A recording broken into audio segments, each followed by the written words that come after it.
Here's another video showing how poor the flooding is in the South Norfolk area of Chesapeake. This is where I live, 20th and B.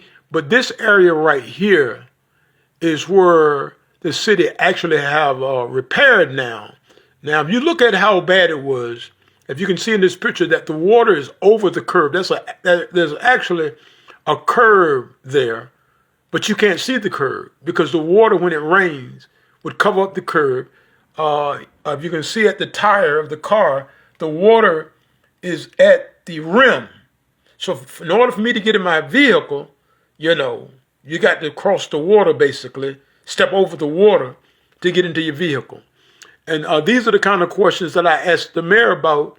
Did he have these conditions on the street where he lives? Of course not.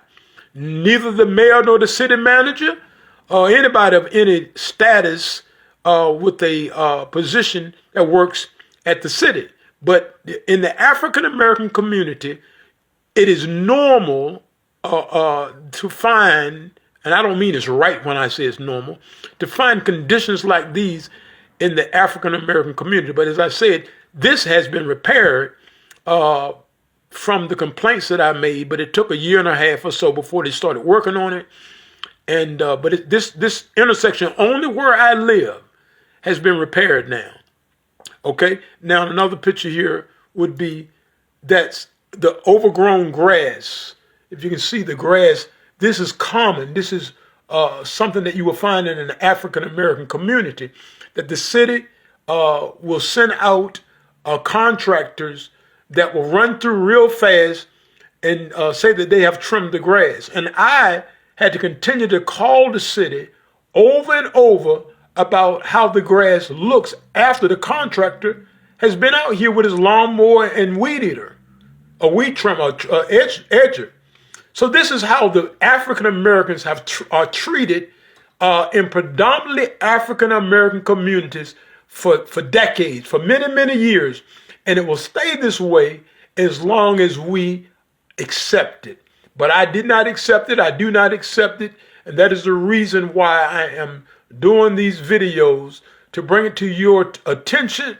Those of us that are African Americans that live in predominantly African American communities, that if we pay taxes, we have the right, we deserve to have our streets looking like the mayor's street wherever he lives or she lives, and the city manager, wherever he or she lives, our streets should look just like their streets.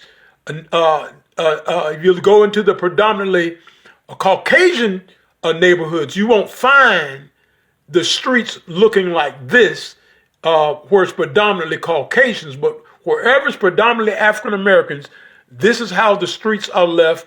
I don't know if they give instructions to the contractors not to invest much time in the African American community, but this is how it's done. And I want you to see that. I think I have a third picture here to show you of another.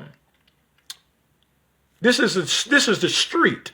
So you driving down the street, you're running into a uneven pavement where the street draps. Now this is going to do a lot of damage, or does a lot of damage to a vehicle. Running over a drap in the street like this, the pavement has drapped 2, maybe 3 inches. If you can see, I'm trying to show this the best that I can. But these are the conditions in the African American community, probably anywhere in the United States of America. And it's left like this for many, many, many, many years.